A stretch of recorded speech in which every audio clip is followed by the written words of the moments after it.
জানেন কি, পৃথিবীতে একমাত্র ভগবান যিনি নিজের দেহ বদলান, তাও উৎসব করে? এই অলৌকিক ঘটনাকে বলা হয় নবাকলেবর। জগন্নাথ দেব কোনো পাথরের মূর্তি নন, তিনি দারু ব্রহ্ম, অর্থাৎ কাঠের দেহে বিরাজমান ভগবান।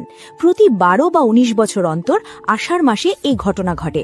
যখন আষাঢ় মাসে দ্বৈত আষাঢ় আসে, ঠিক সেই নির্দিষ্ট রাতে পুরো পুরী শহরের বিদ্যুৎ সংযোগ বিচ্ছিন্ন করে দেওয়া হয়। চারপাশ থাকে ঘুটঘুটে অন্ধকার।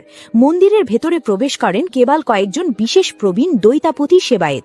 তাদের চোখ 7 রঙা কাপড় দিয়ে শক্ত করে বাঁধা থাকে, হাতে থাকে রেশমের মোটা আবরণ। কারণ পুরনো বিগ্রহ থেকে তারা এমন এক জিনিস বের করে নতুন বিগ্রহে স্থাপন করেন, যা খালি চোখে দেখলে মানুষের মৃত্যু নিশ্চিত। একে বলা হয় ব্রহ্ম পদার্থ। কি এই ব্রহ্ম পদার্থ? সেবায়েতরা বলেন, ওটা স্পর্শ করলে মনে হয় ভেতরে প্রাণ আছে, যেন ছোট্ট এক খরগোশ হাতের মুঠায় লাফাচ্ছে। ওটা স্থির নয়, ওটা স্পন্দনশীল। পুরনো দেহ থেকে ভগবানের সেই চিরন্তন আত্মা নতুন দেহে স্থানান্তরিত হয়। বিশ্বাস করা হয় দাপর যুগে জরাব্যাধের তীরের আঘাতে শ্রীকৃষ্ণ দেহত্যাগ করলেও তার হৃদয়টি ভস্ম হয়নি, সেটি আজও জীবন্ত এবং ধুকপুক করছে। সেই জীবন্ত হৃদয়টিই হল জগন্নাথের এই ব্রহ্মদ্রব্য।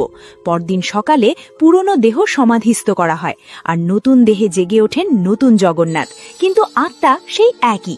এই কারণেই বলা হয়